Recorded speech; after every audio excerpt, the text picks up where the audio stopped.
Tips for Writing Literature Reviews. This presentation is brought to you by the ASU Writing Center, a part of University College and the University Academic Success Programs Department at Arizona State University. In this presentation, we will discuss types of sources that you might include in your literature review, introducing your research topic, defining the literature review, and the ASU Writing Center. First, let's review the three main types of sources in research writing that you might read and include in your literature review. Often, the three main types of sources used in research writing include primary, secondary, and tertiary sources. The issue you are addressing, research question you are asking, or the research topic you are exploring will determine which types of sources you will include. To determine which types you need, you can talk with your professor and with an ASU librarian. Here are some definitions of the three types of sources. The first type of source is the primary source. A primary source provides raw or original data or information that can be studied by individuals. Examples include texts such as poems, novels, historical diaries, or objects like maps, blueprints, artwork, as well as interviews, survey results, experiment results, statistical data. A secondary source can be published research, for example, a journal article or a book that uses primary data to make an argument. According to Booth et al., quote, researchers read them, secondary sources, to keep up with their field and use what they read to frame problems of their own, unquote. Finally, a tertiary source can, quote, synthesize and report on secondary sources for general readers, unquote. Examples include annotated bibliographies, encyclopedias, and literature reviews, such as the one you might be writing. Let's review some examples. Field research from a public health survey of how often individuals in rural communities in the United States meet with a doctor. As original data from a survey, this would be a primary source. A journal article that discusses and compares the various limitations of healthcare in rural communities in the U.S. by analyzing different research on the frequency that people in rural communities visit a doctor. As a research article that examines and analyzes original data, this would be a secondary source. An annotated bibliography considering the state of telehealth in the U.S. by referencing articles that demonstrate limited access to healthcare in rural areas in order to focus on the advantage of telehealth in these underserved communities. An annotated bibliography examines secondary sources, such as articles on healthcare, which makes it a tertiary source. Now, let's discuss how to introduce your research topic. Making an impact as a writer. As you explore your research topic, consider the following two questions. First, consider who will be affected by and or interested in your topic. This is sometimes referred to as a who cares question. Second, consider the significance of your topic. In other words, why it matters to your field and to larger communities. This is referred to as the so what question. The who cares question should prompt you to identify a specific person or group who would have a stake in your contribution to your research topic. The so what question focuses on the significance and implications of your contribution to your research topic. For example, your proposed solution to an issue. The next step is to determine your purpose in researching and writing. This step will help you refine your topic and will help you decide what types of sources to read for your literature review. In order to help you determine your purpose in your research writing, the ASU Writing Center has a handout based on Booth et al.'s 2003 book, The Craft of Research, that can help you focus and develop your research writing. You can download the handout with the link provided on this screen. To refine your research topic or research purpose statement, consider using the guiding questions in Section 1 to think about what drives your interest in your research topic. In Section 2, engage in a multi step process to further focus your research topic. Sample purpose statements. These two examples were created using the multi step process described on the preceding slide. Please note that these are samples of students' purpose statements in progress. You may need to further refine or revise the content or structure of your purpose statement to meet your assignment guidelines. Let's look at the first example. I am working on a study of 20th century American watercolor paintings because I want to show images of water contamination caused by pollution in order to help art educators understand the impact on nature and animals and to inspire their students to take more action to prevent this sort of pollution. Here we see that the who cares question is answered by the art educators, and the so what is addressed with inspire their students to take more action to prevent this sort of pollution. Now let's look at the second example. I am studying the differences between elementary math education in charter schools and public schools in Arizona because I want to find out to what degree the math curriculum differs in order to help politicians and education policy writers understand the importance of elementary math preparation for students. Here we see that the politicians and education policy writers should care, and the understanding the importance of elementary math preparation for students answers the so what question. Now, let's talk about what the literature review is and a few tips on how to get started. What professors might say about the literature review. They might say, what does the literature show us? Connect your ideas to the literature. Survey the literature on the topic. Let's take a closer look at what these statements mean by examining the purpose of a literature review. A literature review reveals a gap or problem in the field in order to set up your contribution to the research topic. This is sometimes referred to as your research purpose statement. In order to reveal the gap in the field, a literature review reviews previous research, the sources, to provide readers with a background and context to understand the research topic. This background information can include comparing and contrasting studies, theories, and ideas so that you are synthesizing the research that has been done on your topic. It can include highlighting current debates, developments in the field, shifts in approaches. It can include examining opposing viewpoints, such as challenges and counterclaims, to give readers the full picture of your research topic. You may want to acknowledge where there are limitations, complexities, and shortcomings related to your research topic.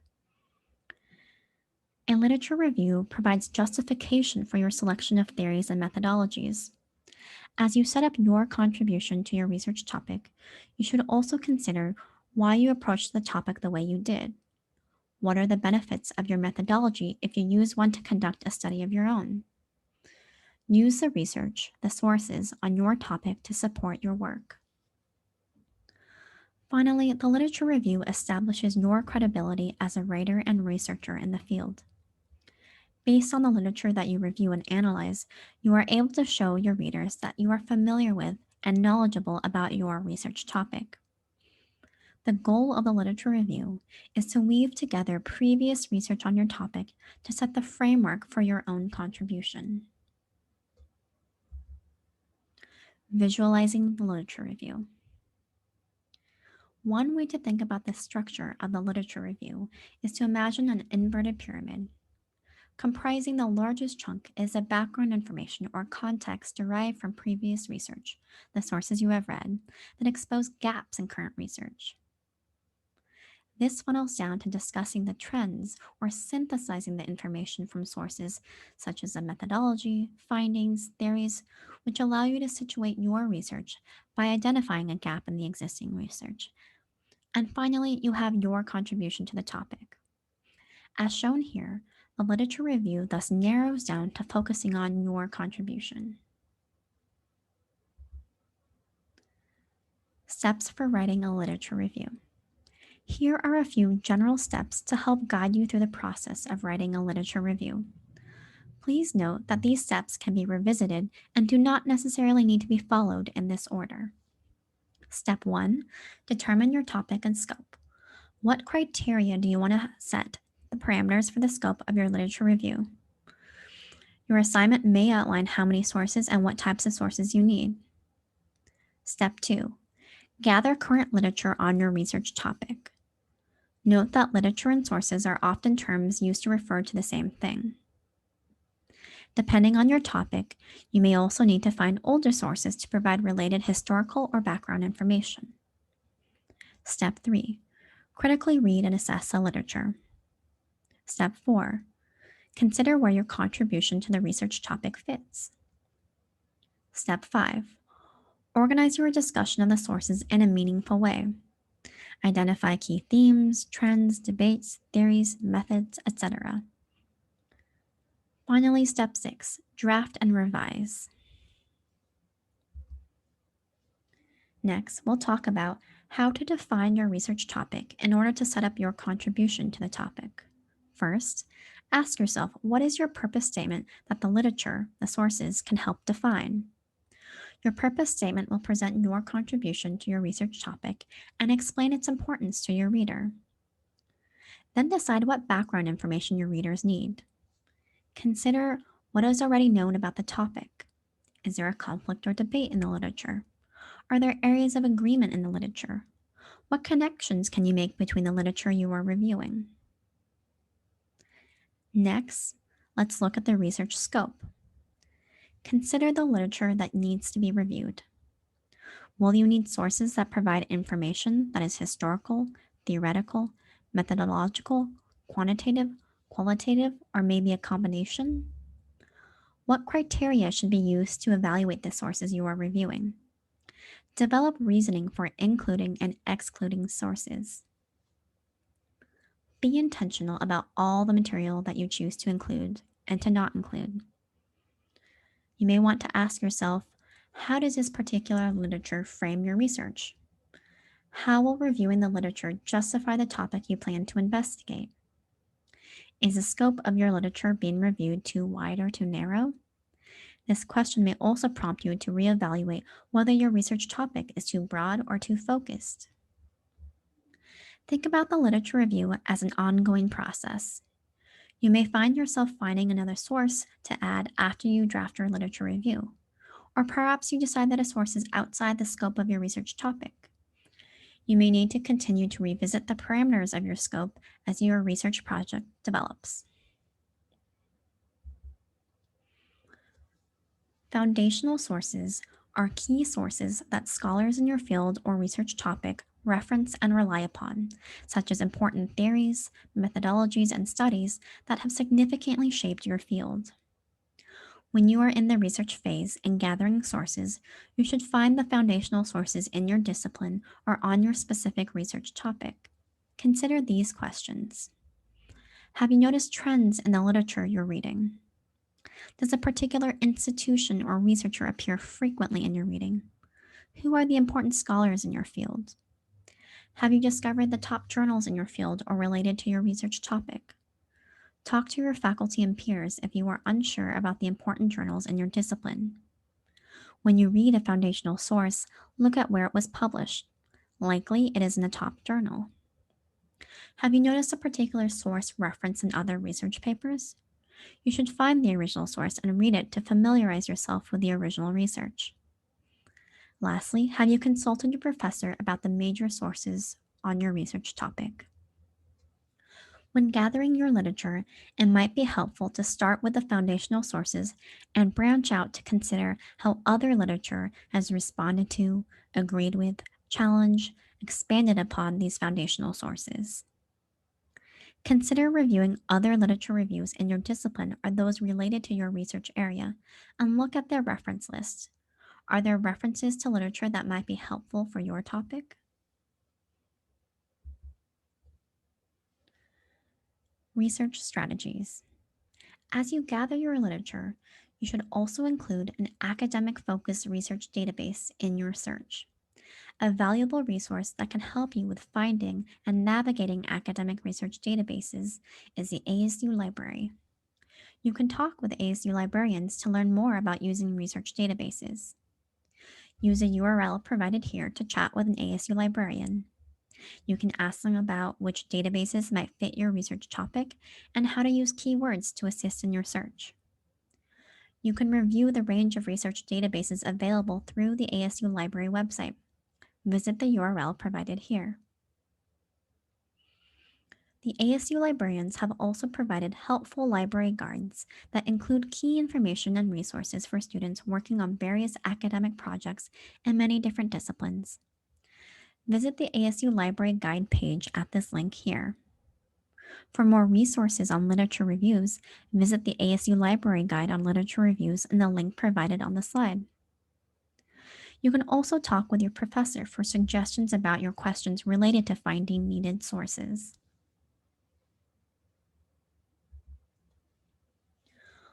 Once you have found your sources that you will be including in your literature review, and you have read them and analyzed the information, your next step is to think about how to organize and present the information in your literature review. Let's review a few approaches to organizing your literature review. Literature reviews can be organized in several different ways, such as by a central or critical debate concerning your research topic, by a foundational study or scholar that significantly impacts your research topic, chronologically to focus on development and/or significant shifts in the discipline or research topic, or by topic, which can include sections for different approaches and methodologies, theories, or themes within your research topic. Literature reviews most often are organized by themes, so let's review what that can look like in an outline. On the left-hand side, we see the first draft for an outline in which the introduction is followed by sections or paragraphs divided by source. One paragraph for Article 1, then one paragraph for Article 2, and so on. This type of organization does not allow you to engage the literature altogether. It will be more challenging to synthesize the background information of your research topic if you discuss each source in a separate section. On the right-hand side, we see the final draft for an outline.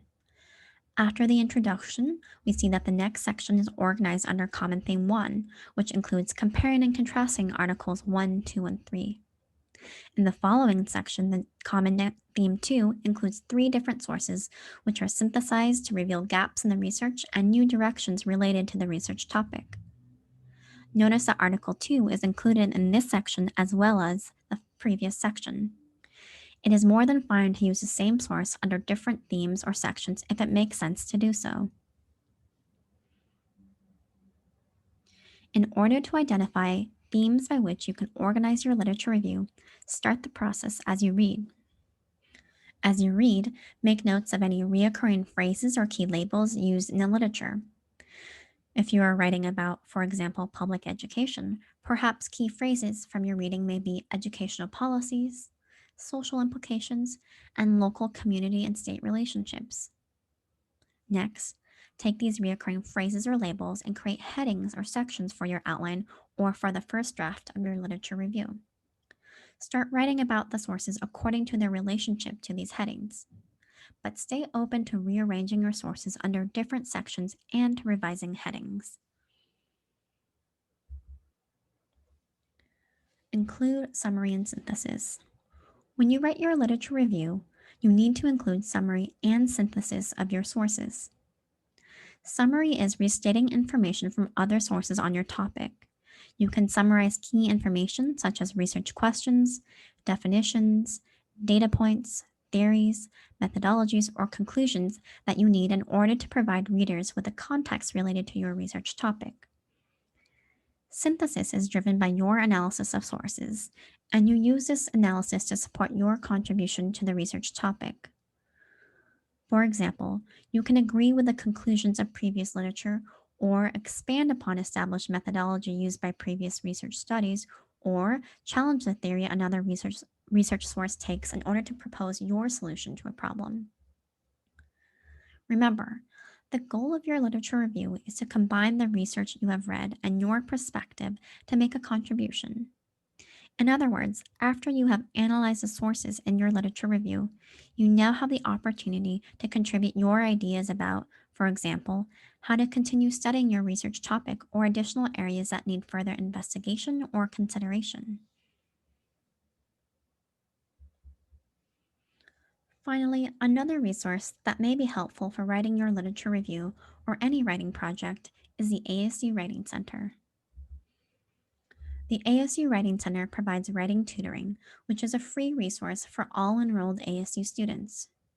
Our writing tutors are all ASU students, and they come from a wide range of majors and degree programs.